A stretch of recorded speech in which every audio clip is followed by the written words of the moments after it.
अच्छा, सबसे पहले तो मुझे ये बताएं कि रियल इस्टेट इंटर्नशिप है क्या? एक नॉलेज मेरे पास आया, जो एक्सपीरियंस मेरे पास आया, जो मेरी वर्थ बनी है, मैंने वो कब्र में तो नहीं लेके जानी। तो मैंने उसी चीज़ों को मद्देनज़र रखते हुए रियल स्टेट इंटर्नशिप का आगाज़ किया। पहले हमने गोंदल रियल स्टेट बनाई, फिर हमने गोंदल ग्रुप ऑफ कंपनीज बनाई। उसके अंदर अब अल्हम्दुलिल्लाह 5 कंपनीज काम कर रही हैं। हम बेसिकली उनको स्किल सिखाएंगे, प्रैक्टिकल काम सिखाएंगे, रियल स्टेट के रिलेटेड जितना भी काम है वो सारा हम बताएंगे। जिन्होंने गुजरात की सबसे बड़ी और पहली रियल इस्टेट इंटर्नशिप का आगाज किया है, तो आइए इनसे जानते हैं कि इससे स्टूडेंट्स को क्या बेनिफिट होगा। अस्सलाम वालेकुम। जी वालेकुम अस्सलाम। अच्छा, सबसे पहले तो मुझे ये बताएं कि रियल इस्टेट इंटर्नशिप है क्या? मिस रियल स्टेट इंटर्नशिप का बताने से पहले मैं आपको अपना थोड़ा सा तारुफ करवा देता हूँ। मैंने 2014 से 18 यूनिवर्सिटी ऑफ गुजरात से बैचलर ऑफ बिजनेस एडमिनिस्ट्रेशन किया। उसके बाद मैं जब मार्केट में निकला, मार्केट में मैंने देखा, एक दो जॉब के लिए इंटरव्यू दिए, मुझे ऑफ़र हुई कि आप 14 से 18 हज़ार रुपया सैलरी है, एक रेस्टोरेंट के ऊपर जॉब थी। मुझे कहा गया कि आपने जो है ना वो सुबह 10 से रात 12 बजे तक आना है और आपको दिन में 2 घंटे जो है ना वो ब्रेक होगी। तो सैलरी जो मुझे बताएगी वो मैंने आपको बताया कि तकरीबन 14,000 थी या 18,000 रुपया थी। और सारा दिन मैंने उधर जाके काम करना है। मैंने उनको तो कोई ना कहा, इखलाकी तौर पे मैंने उनको कहा कि मैं जो है ना आपको बाद में बताऊंगा। तो उसके बाद हम रिवर गार्डन गुजरात में घर बना रहे थे, तो उधर जाके मैंने बैठना शुरू किया और देखना शुरू किया और आहिस्ता आहिस्ता मेरे अंदर भी शौक पैदा हुआ और मैंने उधर बैठ के पहली जो डील की, मैंने एक प्लाट सेल किया और मुझे 25,000 रुपया कमीशन मिली। और मैंने उसके साथ कंपेयर किया अपनी जॉब के साथ, तो मुझे पता चला कि मैंने उधर तकरीबन सारा दिन जाना था और पूरा महीना जाना था। 14 से 18,000 रुपया जो मुझे सैलरी मिलनी थी। और इधर मैंने किया भी कुछ नहीं ऐसा, उस तरह से कोई हार्डवर्क भी नहीं किया, अपना एक दो लिंक यूज़ किया और मुझे 25,000 रुपया कमीशन आई है। और उसके बाद मैंने आगे जाके मेरा इंटरेस्ट बढ़ा, मैंने फिर प्लाट सेल किया, मुझे 50,000 रुपया कमीशन आई, मुझे 1 लाख रुपया कमीशन आई। तो आगे चलते चलते मैंने इसको रियल स्टेट को अडॉप्ट किया। और मैं रियल स्टेट इंटर्नशिप आज स्टार्ट करने का मकसद ये है, जो रियल स्टेट पहले हमने गोंदल रियल स्टेट बनाई, फिर हमने गोंदल ग्रुप ऑफ कंपनीज बनाई। उसके अंदर अब अल्हम्दुलिल्लाह 5 कंपनीज काम कर रही हैं। तो मैंने सोचा, जो मैंने हर्डल फेस की है 2019 से लेकर 2024 5 साल में रियल स्टेट इंटर्नशिप करवाने का मकसद ये है कि जो मैंने छोटी छोटी चीज़ें हर एक दरवाज़ा नॉक करके एक्सपीरियंस करके मैंने जो सीखी हैं, तो मैंने जो एक नॉलेज मेरे पास आया, जो एक्सपीरियंस मेरे पास आया, जो मेरी वर्थ बनी है, मैंने वो कब्र में तो नहीं लेके जानी।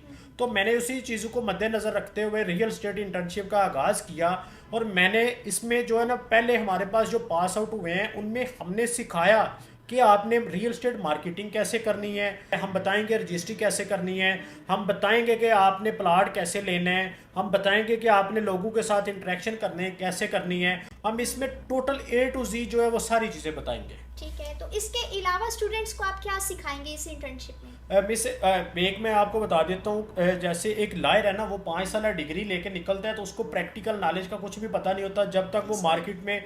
इसी तरह मैथ मीडिया के स्टूडेंट्स की बात की जाए तो जब वो 1-2 साल किसी चैनल के साथ इंटर्नशिप कर नहीं लेते तो उनको कुछ पता नहीं होता कि हमने 4 साल डिग्री में क्या पढ़ा है और क्या हमने प्रैक्टिकल कुछ सीखा है। तो हम अगर किसी के माइंड में हो कि हम इसी रियल स्टेट इंटर्नशिप में कोई थ्योरेटिकल उनको बताएंगे, थ्योरेटिकल तो हमारे स्कूल से लेकर कॉलेज यूनिवर्सिटी सारे थ्योरेटिकल ही तो पढ़ा हुआ है, कोई टेक्निक तो वो दे नहीं रहे। हम बेसिकली उनको स्किल सिखाएंगे, प्रैक्टिकल काम सिखाएंगे, रियल स्टेट इंटर्नशिप के बारे में बताएंगे और रियल स्टेट के रिलेटेड जितना भी काम है वो सारा हम बताएंगे। तो इससे स्टूडेंट को क्या फ़ायदा होगा? इस स्टूडेंट को फ़ायदा इनमें ये होगा, उनकी एक बेसिकली जो उनको अपने हाथ से जब बंदा काम करता है ना, एक मैं जब बातें कर रहा हूँ, मेरी बातें आपने सुनी हैं, आपको थोड़ी देर के लिए वक्ती मोटिवेशन तो मिलेगी। जब आप अपने हाथ से काम करेंगे आपके पास वो स्किल आएगी।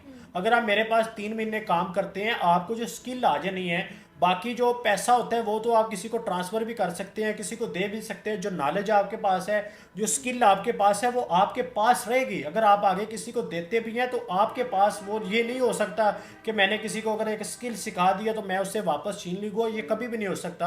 अगर किसी को रजिस्ट्री का मेथड पता चलता है, किसी को पता चलता है मार्केटिंग कैसे करनी है, किसी को पता चलता है कि पब्लिक डीलिंग कैसे करनी है, अगर किसी का फियर ख़त्म होता है, वो बिजनेस माइंडसेट इधर से लेके जाता है, उससे मेरा कोई नुकसान नहीं होगा, उसका फ़ायदा ही होगा। वो कहते हैं, पंजाबी की एक मिसाल है, पीर पुत्र ना देता दवा ज़रूर देगा। इधर से आप अगर सीख के जाएंगे तो आपको कुछ ना कुछ मिलेगा ही, आप हमारे से कुछ ले के नहीं जा रहे। ठीक है, तो इस इंटर्नशिप की क्या ड्यूरेशन है और क्या चार्जेस हैं, कितनी फीस ले रहे हैं? मिस आपको तो यही लग रहा होगा कि आजकल के दौर में, क्योंकि हमारा माइंडसेट ऐसे बन गया हुआ है कि आजकल के दौर में अगर आपको किसी को रास्ता पूछते हैं ना, तो वो भी ये डिमांड कर रहा होता है कि हम सोच रहा था यार मेरा टाइम ज़ाया किया सो इनने तो मैं पैसे कमा लेने सन। इसमें हम 1 रुपया भी चार्ज नहीं कर रहे, हम बल्कि अपना टाइम इन्वेस्ट कर रहे हैं। जब आपकी वर्थ बन जाती है, आपकी एक पीआर बन जाती है, तो आपके 5 मिनट भी जो होते हैं वो बड़े कीमती होते हैं। तो हम अपना टाइम ज़ाया कर रहे हैं, टाइम इन्वेस्ट कर रहे हैं सिर्फ इसलिए कि जो चीज़ें हमारे पास हैं वो आगे मुंतकिल हो जाएं, लोगों के पास चली जाएं। हमारे लिए ये इंटरनल सेटिस्फेक्शन है। हम इसे 1 रुपया भी चार्ज नहीं कर रहे, ना अर्न कर रहे हैं। हमें बड़े सारे लोगों ने कहा कि आप पागल हैं, आप ज़्यादा देर नहीं चल सकेंगे, ये हो जाना है वो हो जाना है, और भाई पैसे के बगैर इधर कुछ भी नहीं होता, ना कोई बताता है। तो मैं इधर दावे के साथ कह रहा हूँ, हम 1 रुपया भी नहीं चार्ज कर रहे, और हम उनको, आपको ये भी नहीं लगेगा कि हमारा टाइम ज़ाया हो रहा है, हम उनको लाजमी सिखाएंगे। आपको ये इंटर्नशिप करवाने का फ़ायदा क्या होगा? मिस हमें जो एक इंटरनल सेटिस्फेक्शन मिलनी है वही हमें फ़ायदा है। हमारे पास जो नॉलेज है, हमारी एक मार्केट में गुडविल इस तरह से बनेगी कि कल को एक जो आप अगर सीख के जाती हैं, आपका कोई जानने वाला सीख के जाता है, तो कल को आप लाजमी कहेंगे। जैसे अगर आपके पास स्कूल में या कॉलेज में एक अच्छा टीचर होता है, बाकी आप सारे भूल जाते हैं, जो आपको सिंसियर होकर गाइड करता है, तो आप जिधर भी जाते हैं, जिस भी मुकाम पे पहुंचते हैं, तो आप लाजमी उसका नाम लेते हैं। आप बताते हैं कि फ़लाने टीचर जो है ना, नहीं यार वो तो वैसे एवं ही था, उसने तो मेरे से घर के काम करवाए हैं, वो अपनी असाइनमेंट्स अपने प्रोजेक्ट्स ही करवाए हैं, वो जो टीचर था उसने मुझे सिंसियर होकर बताया, आज मैं जिस मुकाम पे हूँ मैं उसकी वजह से हूँ। तो जो एक हमें ये गुडविल है हमारे लिए कि अगर कोई हमारे से सीख के जाता है, वो कामयाब हो जाता है, वो क्रेडिट कल को देता है नहीं देता वो बात की बात है, पर हमारे लिए ये है कि हमारे पास जो एक नॉलेज है, जो मार्केट में हम इधर खज्जल होके छोटे छोटे स्टेप्स से हर दरवाज़ा नाक करके और एक्सपीरियंस करके सीख के आए हैं, तो हम उनको वो ट्रांसफ़र करेंगे। अच्छा, मुझे ये बताएं कि स्टूडेंट्स के पास इस इंटर्नशिप के बाद क्या अपॉर्चुनिटीज़ हैं? हाँ, में से एक चीज़ है इसमें, अगर आप 3 महीने की इंटर्नशिप करते हैं, 3 महीने इसमें कुछ स्पेसिफाई नहीं है। वो इस तरह से नहीं है कि हमने कोई आपसे 3 महीने की फ़ीस नहीं लेनी, आप पे डिपेंड करता है आप 1 महीने में सारी चीज़ें सीख जाएँ, आप पे डिपेंड करता है आप 3 महीने में भी ना सीखें। वो हम जज करेंगे, हमें पता चल जाएगा। अगर हम पहले हफ्ते में ही हमें पता चल जाएगा, बल्कि हायरिंग से पहले ही हमें पता चल जाएगा ये काम करने वाला ये है या नहीं। क्योंकि हमें कोई ये गर्ज तो नहीं, हम इससे फ़ीस ले रहे हैं तो हमने इसको लाजमी रखना है।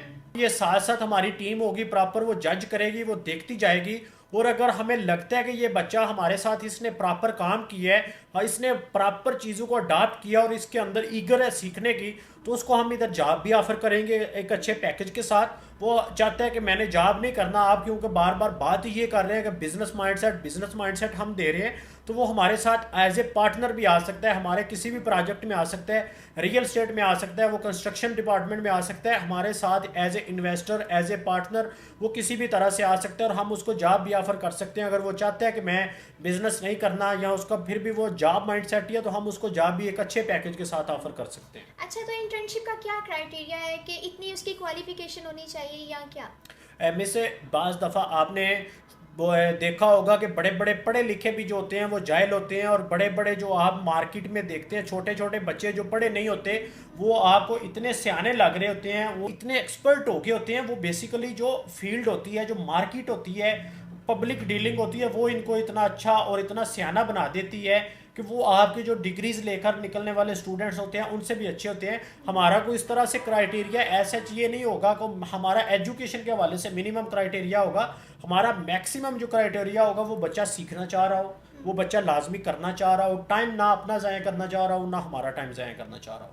जी ठीक है, थैंक यू सो मच। आपने ये बहुत अच्छा स्टेप लिया स्टूडेंट्स के लिए। उम्मीद है कि आप सबके लिए बहुत ज़्यादा ये बेनिफिशियल रहेगा। इसी के साथ इश्ना मुश्ताक को दीजिए इजाज़त। अल्लाह हाफिज़। मज़ीद वीडियोस देखने के लिए GNC ग्लोबल के चैनल को सब्सक्राइब कर लें और बेल आइकन को भी प्रेस कर लें।